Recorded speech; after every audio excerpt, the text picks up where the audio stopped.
Bismillahirrahmanirrahim. Assalamualaikum warahmatullahi wabarakatuh. Sahabat-sahabat cendekia muda yang dirahmati Allah Subhanahu wa taala. Di video kali ini kita akan sharing ataupun berbagi tips ya terkait dengan cara ataupun tips ketika kita mengajarkan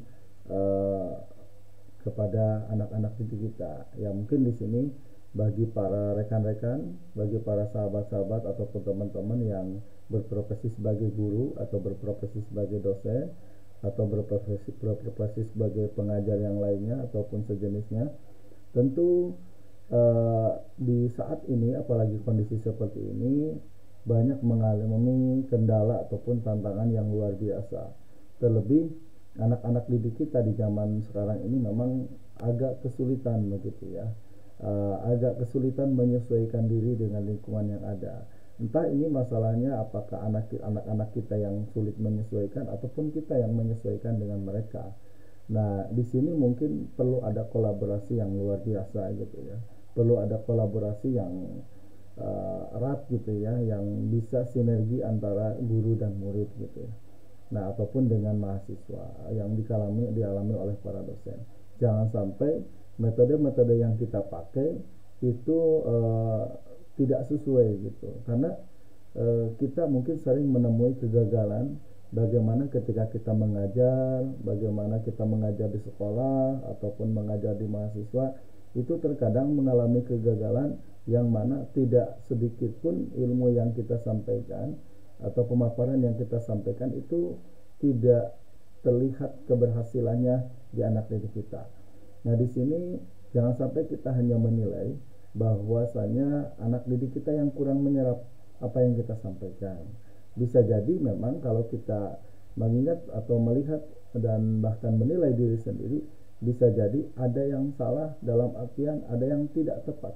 Kalau salah sih tidak ya, mungkin tidak tepat ya, kurang tepat lah. Jadi metode yang kita sampaikan tidak atau kurang tepat, sehingga anak itu dalam situasi kejenuhan dan kita memberikan sesuatu yang tidak sesuai dengan keinginan mereka.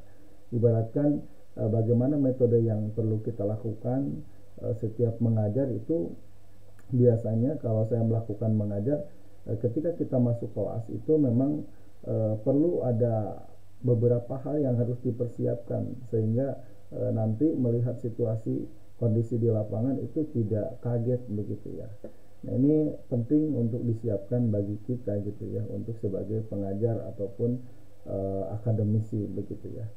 Nah, ada beberapa tips ataupun ada beberapa rancangan gitu ya, tips supaya kita bisa mengajar lebih efektif begitu ya, lebih efisien. Itu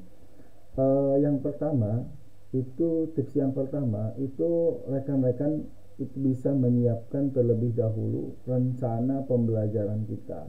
Walaupun secara administratif itu guru dan dosen itu kadang selalu disiapkan dengan silabus atau dengan RPP ataupun dengan LPS begitu ya. Tapi ada kalanya itu tidak bisa tertulis saja begitu ya. Itu harus ditanam dan disiapkan oleh dalam pikiran kita sendiri gitu, disiapkan tujuan pembelajaran kita menyampaikan materi A itu untuk apa begitu ya, tujuannya seperti apa gitu. Nah, ini penting gitu ya, sehingga nanti kita akan merujuk pada satu yang namanya kompetensi apa yang ingin kita capai dari yang kita ajarkan hari ini begitu ya. Nah, ini jadi mulailah dari konsep yang memang jangan sampai gini, maksud saya, jangan sampai kita langsung merujuk ke pokoknya begitu. Jadi step by step dulu menyampaikan. Nah, ini kalau teman-teman, kalau saya mau mengajar, biasanya saya tidak pernah langsung masuk ke bagian inti pembahasan begitu. Ketika kita masuk kelas, dari rumah ataupun dari kantor itu sudah menyiapkan bahwasanya apa nih yang harus kita lakukan saat ini sebelum mengajar, maka kita membaca situasi dulu. Bahwa hari ini misalnya kita akan mengajar tentang kalau dalam agama misalnya tentang berlomba-lomba dalam kebaikan. Nah, ini kan indikasi berlomba-lomba dalam kebaikan atau fastabiqul khairat, tentu kita mengamalkan ataupun kita mengaplikasikan di siswa seperti apa, di mahasiswa seperti apa. Nah, artinya supaya kita punya planning ketika 1 jam 1 jam setengah ke depan ini bakal seperti apa pembelajarannya, supaya tidak jenuh ataupun tidak membosankan. Nah, di sini rekan-rekan atau sobat-sobat bisa menyiapkan gitu ya terlebih dahulu, dari mulai misalnya roadmap atau misalnya mapping atau misalnya peta konsep. Itu bisa entah itu dalam bentuk slide atau misalnya dalam bentuk media ajar yang lain, ataupun boleh kita juga misalnya dalam bentuk rancangan kita pribadi sendiri, itu pun tidak apa-apa. Yang penting nanti ada interaktif dengan siswa gitu ya, seperti itu. Nah, kemudian ketika kita mengajar awal mula menyampaikan dengan sapaan, kemudian juga kita menyentuh hal-hal lain yang mungkin situasi saat itu memang sedang digandrungi oleh para siswa begitu ya, atau para mahasiswa. Misalnya membahas tema yang hangat dulu apa gitu ya, baru nanti membahas pokok ke situ. Nah, kemudian juga jangan lupa ketika kita mengajarkan ataupun ketika kita nanti akan mengajarkan, itu dihubungkan dengan materi dalam kehidupan kita.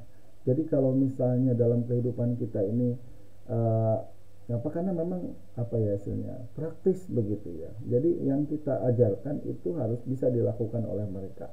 Misalnya saya ketika mengajarkan tentang satu pokok bahasa, misalnya berlomba-lomba dalam kebaikan, ketika kita sudah membuat slide plan-nya, kemudian ketika kita mengajar, kita sudah menyiapkan hal apa yang akan dilakukan oleh siswa.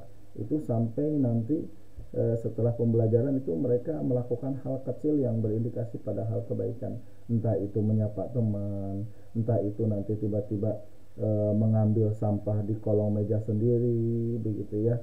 Nah, kemudian juga mengucapkan salam ketika guru masuk ataupun keluar kelas, kemudian melihat sampah langsung memasukkan ke tong sampah, atau melihat tong sampah yang tergeletak gitu ya, tidak beraturan juga langsung dipindahkan. Itu hal-hal kecil, sobat-sobat, itu hal kecil, tapi memang itu yang kita harapkan. Jadi hal-hal kecil itu bisa berimbas. Atau hanya sekedar menyiram tanaman, itu praktis. Jadi setelah pelajaran itu saya mencoba untuk menyampaikan dan melakukan langsung seketika itu. Misalnya yaitu contoh istilahnya ketika kita membuat materi yang terstruktur dan relevan gitu ya dengan situasi dan kondisi yang dialami oleh siswa. Nah, kemudian tips yang kedua itu gunakan metode pembelajaran aktif. Nah, itu yang tadi saya maksud tadi ya. Jadi boleh menggunakan sistem diskusi gitu ya, diskusi kelompok, kita bagi kelompok, karena ini dengan diskusi kelompok itu menghilangkan kejenuhan sobat-sobat ya. Bahkan simulasi, apalagi kalau ada simulasi, kemudian role playing gitu ya, atau misalnya juga menggunakan problem based learning gitu ya. Ini mencoba untuk kemampuan analisis mereka terhadap sebuah masalah gitu ya. Nah, ini juga lumayan gitu ya. Dan anak didik juga kita ajak untuk bertanya gitu ya, dan memberikan pendapatnya seperti apa. Jangan sampai mereka berpendapat kita cut, kita stop, apalagi sampai dibilang wah salah gitu. Jangan. Jadi biarkan mereka berpendapat, kemudian mereka berikan waktu mereka untuk berpikir. Ketika kita ajukan sebuah pertanyaan, biarkan mereka berpikir terlebih dahulu, baru mereka menyampaikan gitu ya. Ada kalanya memang kita terkadang tidak pernah memberikan kesempatan kepada anak didik kita untuk berpendapat gitu. Adapun sekalinya mereka berpendapat, langsung dijudge itu menjadi yang salah gitu. Oh, pendapat kamu salah, pendapat kamu jelek. Nah, itulah yang membuat mereka ketakutan untuk bertanya gitu ya, atau mereka ketakutan untuk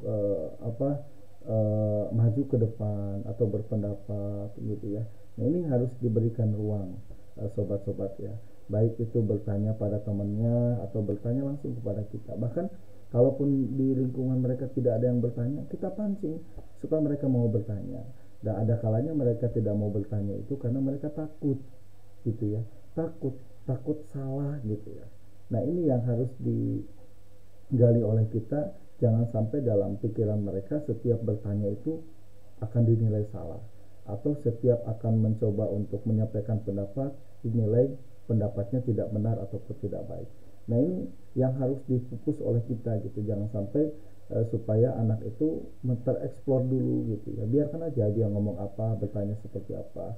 Bahkan sampai meletup, misalnya ada yang sifatnya bertanya tapi sifatnya candaan, nggak apa-apa, kita dengarkan, kita respon, yang penting mereka berani dulu untuk bertanya.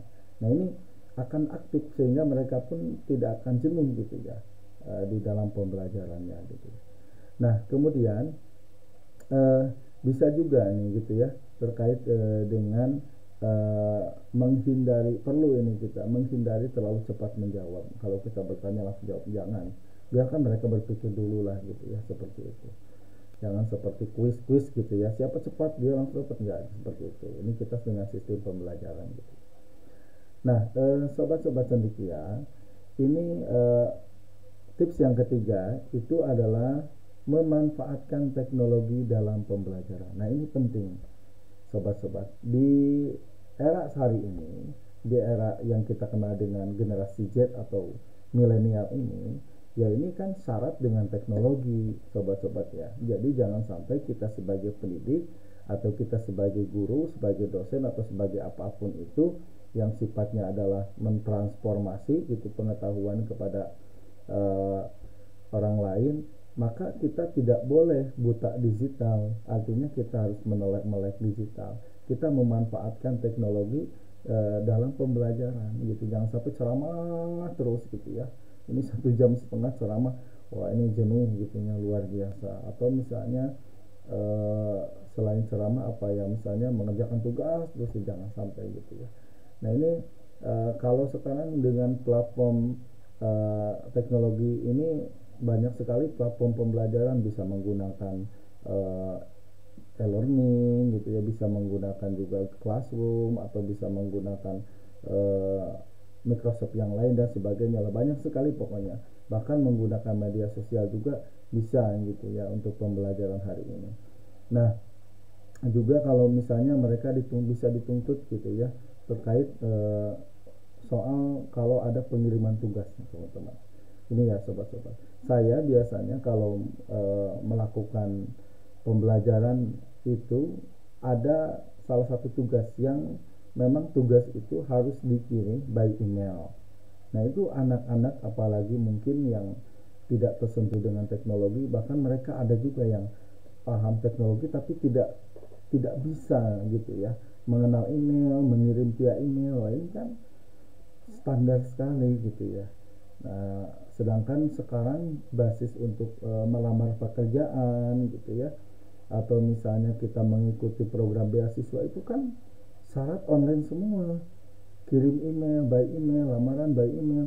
Jadi kalau hari ini anak-anak kita tidak dikenalkan dengan soal teknologi, wah ini akan kesulitan. Jangan dibiarkan mereka ada keluhan seperti, Pak saya nggak bisa ngirim via email, udah Pak langsung aja kirim WA, Pak langsung kirim aja print outnya. Nah ini memang sesederhana itu ya, sobat-sobat, sesederhana itu memang tinggal kirim tugas, apa susahnya via WA juga. Nah tapi gitu ya, itu suka ada kan gitu, anak-anak itu suka kirim tugas video, kirim lewat WA, tugas dokumen kirim lewat WA, padahal instruksinya kita lakukan atau saya pernah melakukan itu by email gitu ya, gitu di upload gitu by email gitu ya. Maksud saya adalah pertama buat saya pribadi, jadi saya punya basis data di mana anak ngirim email, maka di email itu akan selalu tersimpan tugas mereka dan saya bisa akses kapan saja. Kemudian yang kedua, untuk anak itu sendiri gitu ya, ketika ngirim by email gitu ya, dia akan mencari, walaupun dia dibantu oleh temannya, dan memang saya sarankan untuk dibantu oleh temannya bagi mereka yang tidak bisa mengirim via email. Mereka mencoba mengenal email gitu ya, cara ngirimnya seperti apa gitu ya, hitung-hitung latihan gitu ya. Mereka nanti ketika di dunia pekerjaan gitu ya, atau di dunia perguruan tinggi, mereka mengirim itu sudah biasa gitu ya, mengirim by email gitu. Nah ini jadi bukan persoalan dia mengerjakan tugas gampang kirimkan, bukan, ada sisi pembelajaran yang lain teman-teman gitu ya. Di sini kita mengajarkan tentang supaya anak-anak kita melek digital gitu ya, tidak asing dengan kirim by email gitu ya.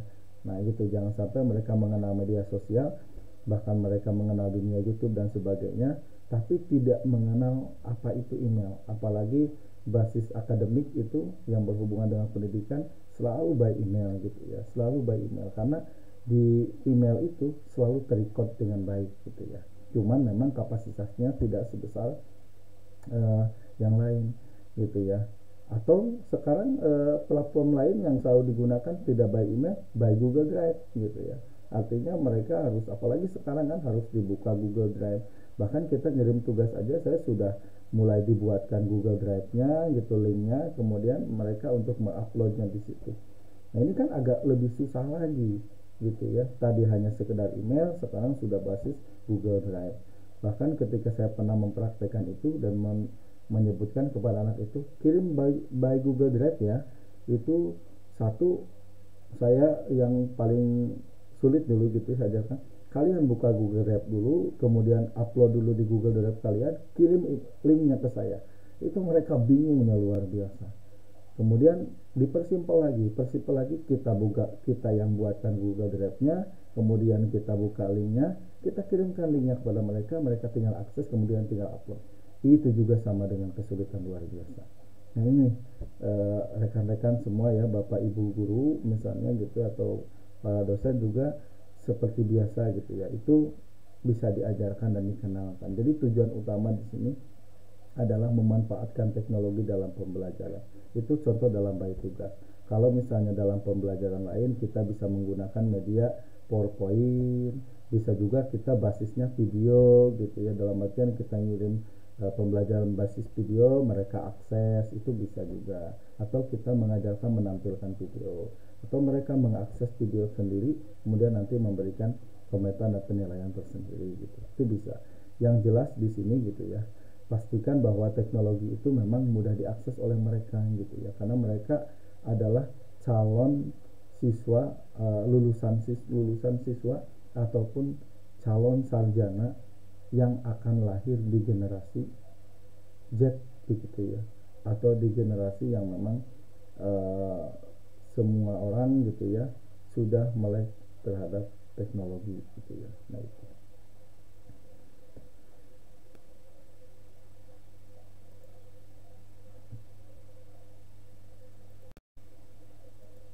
Nah, kemudian teman-teman atau sobat-sobat cendekia, jadi untuk tips yang keempat gitu ya. Nah, di tips yang keempat ini coba memberikan umpan balik yang konstruktif begitu ya. Nah, ini artinya adalah kita memberikan umpan balik gitu ya kepada mereka, dalam artian boleh berbentuk tugas, boleh berbentuk pertanyaan, boleh berbentuk kuis gitu ya.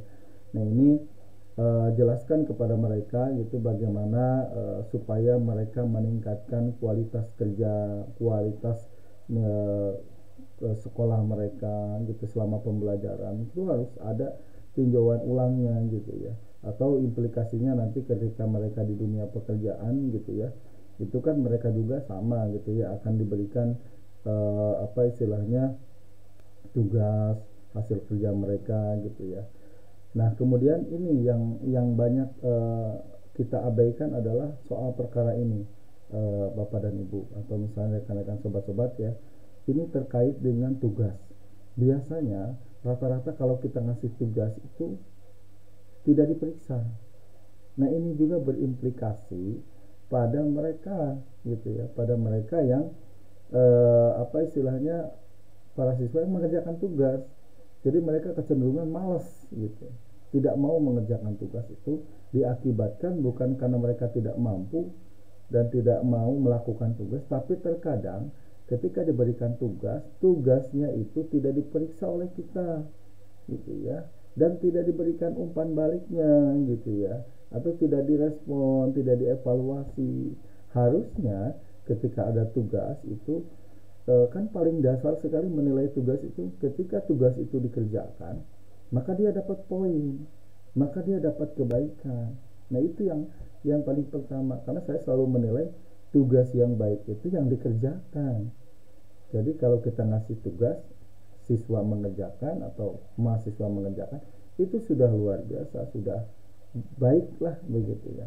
Adapun nanti meningkat standarnya jadi lebih baik, kualitasnya seperti apa, itu baru dilihat dari konten tugasnya. Apakah tugasnya dikerjakan dengan baik-baik, apakah tugasnya sesuai enggak dengan yang disuruh gitu. Baru itu adalah penilaian tahap kedua. Jadi tahap pertama yang kita nilai soal tugas itu adalah dia mengerjakan dulu.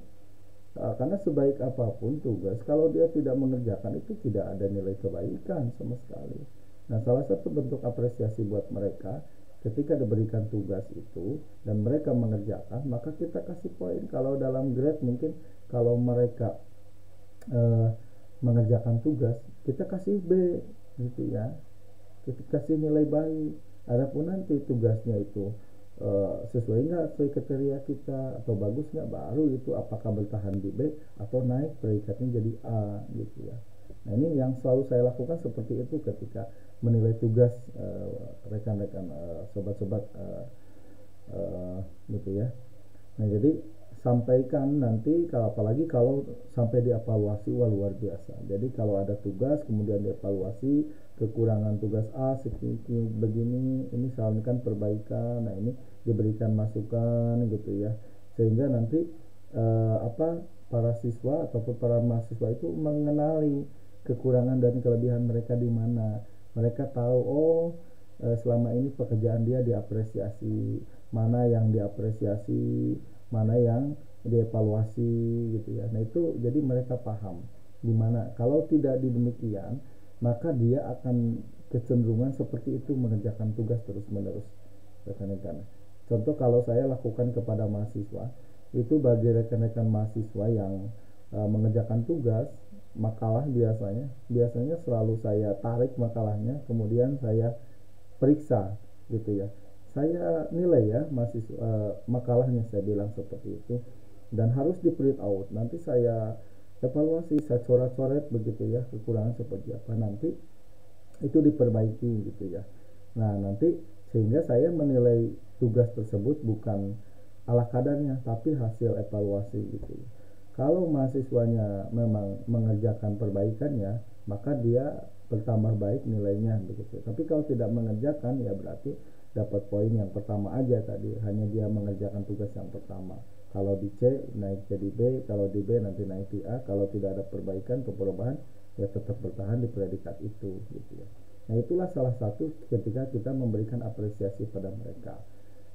Pada siswa juga bisa diterapkan juga seperti itu gitu ya. Apalagi kalau anak-anak sekolah itu kalau mengerjakan tugas, ada PR, udah capek-capek dikerjakan di rumah, tiba-tiba datang ke sekolah ditanyakan juga tidak, apalagi dikumpulkan, apalagi tidak diperiksa. Ini sangat menyedihkan. Nah, itulah yang ruang di mana anak-anak kenapa tidak mengerjakan tugas, kita sendiri yang kadang manajerialnya yang kurang soal tugas gitu ya. Jadi tugas itu bukan asal-asalan, karena kita tidak hadir, kita ngasih tugas, lantas tidak ada output yang ingin kita dapatkan. Dari tugas itu harus ada output yang ingin kita dapatkan, kenapa dia mengerjakan tugas ini, dan untuk apa tugas ini diberikan, supaya nanti jelas tujuannya. Dan ketika ada siswa yang bertanya nanti, Pak tugas ini apa, tugas terus. Nah, kita bisa menjelaskan gitu ya. Nah, jadi berikan kritik-kritik atau masukan spesifik buat mereka, jangan secara umumnya gitu ya, dibiarkan udah bagus padahal tidak ada gitu. Ini bisa lebih baik gitu. Nah, sobat-sobat cendekia, yang kelima mungkin ya, tips yang kelima terakhir gitu ya. Saya memberikan 5 tips aja ya gitu, walaupun banyak sebenarnya gitu ya. Bangun hubungan yang positif. Nah, ini membangun hubungan yang positif dengan siswa. Nah, ini jarang sekali. Atau dengan mahasiswa, dengan anak didik kita lah, membangun komunikasi yang baik gitu ya, hubungan yang positif gitu ya. Jadi tadi yang pernah saya sampaikan di awal. Jadi ketika kita masuk kelas, ketika kita bertemu, maka sapa lah gitu ya. Ini kita harus menyapa, jangan hanya siswa yang menyapa guru, jangan hanya siswa yang menyapa dosen gitu ya, tapi kita pun dosen, mahasiswa itu mulai bersikap ramah gitu ya sebelum memulai masuk kelas, ketika ketemu gitu ya. Jangan sampai ini baru masuk langsung marah-marah, wah jangan, dihindari gitu ya. Ini kan attitude gitu, baiknya ini attitude gitu ya, attitude kita, adab kita, etika kita. Jadi anak-anak didik kita ini akan baik kalau kita yang baik gitu ya. Kalau mereka baik, kalau mereka tidak baik, itu sebenarnya wajar karena mereka dalam ranah diberi pendidikan. Tapi kalau kita yang tidak baik, kan kita pendidiknya, lalu siapa yang mengingatkan kita, siapa yang mengajarkan kita? Nah itu, jadi kalau anak-anak nakal itu biasa, tapi kalau misalnya dosennya atau gurunya yang nakal, nah itu yang mungkin wajib diperiksa begitu ya. Nah itu, nah ini jadi saran saya membangun komunikasi yang baik. Jadi filosofi Rasulullah Muhammad SAW kan seperti itu. Jadi Rasulullah kan pernah menanamkan kalau kita ingin berbuat baik atau dibaikin oleh orang lain, itu kita dulu yang memulai. Kita yang berbuat baik kepada orang lain, baru nanti orang lain akan mengikuti kepada kita. Lihat aja bagaimana Rasulullah dulu sebegitu dibencinya oleh orang-orang kafir Quraisy, tapi tidak pernah beliau membalas keburukan orang kafir Quraisy kepada Rasulullah, tidak pernah membalasnya dengan keburukan kembali. Rasulullah selalu senantiasa memberikan kebaikan kepada mereka gitu ya. Nah ini artinya kebaikan itu lahir dari diri kita sendiri gitu ya. Baru orang lain nanti akan berbuat baik. Nah ujung-ujungnya kan ketika Rasulullah juga ketika Futuh Mekah, orang-orang yang dulu membenci Rasulullah berbalik malah menyayangi Rasulullah gitu. Bahkan mereka merasa diri berdosa pernah membenci Rasulullah gitu ya. Nah ini luar biasa lah kalau kita mengingat sejarah Islam itu ya, bagaimana kecintaan Rasulullah kepada pengikutnya, bahkan kecintaan para sahabat kepada Rasulullah. Ini nantilah di lain season saya bercerita ya tentang sejarah Islam begitu ya. Sehingga biasanya kalau menonton film sejarah Islam itu sampai selalu ingin menangis gitu ya. Sehingga hari ini kenapa orang-orang tidak mencintai Islam ya, mungkin tidak mengetahui sejarah gitu sobat-sobat ya. Ini PR kita juga sebenarnya. Baik, kembali ke pembahasan kita ya. Jadi sobat edukasi gitu ya. Ya sobat cendekia maksudnya. Ini jadi membangun hubungan kita dengan para siswa atau peserta didik kita, baik itu siswa ataupun mahasiswa, itu juga penting kita menunjukkan etika attitude yang baik begitu ya. Jangan mentang-mentang kita sebagai guru, jangan mentang-mentang kita sebagai dosen lantas bisa bersikap dan bertindak seenaknya. Itu jangan sampai terjadi gitu ya. Karena apa istilahnya, kalau misalnya kita tidak punya rasa empati, peduli sama anak didik kita gitu ya, mereka pun mungkin akan menjadi kesulitan ketika belajar gitu ya. Bahkan seharusnya tugas kita membantu mereka belajar, kemudian memberikan win-win solution bagi mereka gitu ya. Para anak didik kita yang datang ke kampus, yang datang ke sekolah itu dengan sejuta masalahnya, sama seperti para guru, para dosen yang datang ke kampus ataupun ke sekolah. Itu mereka membawa masalah. Tapi kan di lain juga bukan ingin menunjukkan kita punya masalah, tapi masalah-masalah yang ditemui oleh para peserta didik kita, kita yang harus memberikan win-win solutionnya gitu ya. Mungkin anak-anak ada yang nakal atau mahasiswa yang nakal, sebenarnya mungkin pada dasarnya manusia tidak ada yang nakal, tapi lingkunganlah yang membuat mereka menjadi nakal. Entah itu lingkungan keluarga, lingkungan teman-temannya, ataupun lingkungan masyarakatnya, sehingga ada orang yang dicap bahwa seorang tersebut adalah yang nakal. Bahkan yang lebih parahnya dicap oleh keluarganya sendiri, sehingga dia menjadi broken gitu ya. Yang ujung-ujungnya imbasnya adalah di sekolah dia berulah gitu ya di situ. Nah ini jadi perlu juga kita sebagai pengajar gitu ya, mengetahui kenapa dia memiliki sifat seperti itu gitu ya. Itulah fungsinya kenapa di sekolah ada BK gitu ya. Sebenarnya ya bukan tugas BK saja, itu tugas guru sebenarnya gitu ya, mengenal peserta didik, memberikan win-win solution terhadap masalah mereka. Kemudian bisa melibatkan mereka juga dalam kegiatan diskusi, dalam kegiatan penelitian gitu ya, atau misalnya dalam menyelesaikan masalah gitu ya. Dan sehingga nanti apa istilahnya, pembelajarannya itu bersifat inklusif begitu ya. tidak eksklusif gitu. Semuanya boleh berpendapat, semuanya menerima masukan. Atau misalnya para dosen juga jangan menutup diri gitu ya, dalam artian oh ini mahasiswa ngomong A dari mana, dia tahu dari mana, kan saya dosennya, jangan seperti itulah. Atau misalnya para guru juga ketika menemukan pendapat-pendapat yang baru yang di luar pemahaman Bapak Ibu guru dari siswanya, karena bisa jadi di zaman sekarang ini siswa juga kalau yang rajin membaca, kalau yang literasinya bagus, atau mahasiswa yang literasinya bagus, itu bisa mengalahkan kita sebagai pengajar lebih soal pengetahuannya ya gitu. Nah itu jadi kita harus selalu mencoba untuk bersifat inklusif lah gitu ya, jangan terlalu fanatik pada pendapat orang, juga jangan terlalu tertutup dengan kritikan-kritikan, terbukalah, karena memang sejatinya manusia memang tidak ada yang sempurna. Kalau memang kritikan itu bukan lahir dari orang-orang terdekat kita, kalau berprofesi sebagai guru, selain dari guru lagi, selain dari siswa, dari siapa lagi gitu ya. Kalau dosen, selain dari rekan dosen, dari mahasiswa, dari siapa lagi gitu kan ya. Nah ini sehingga nanti kita masih dalam situasi controlling semua gitu ya. Nah ini penting kiranya di poin kelima ini kita mengenal karakter gitu ya.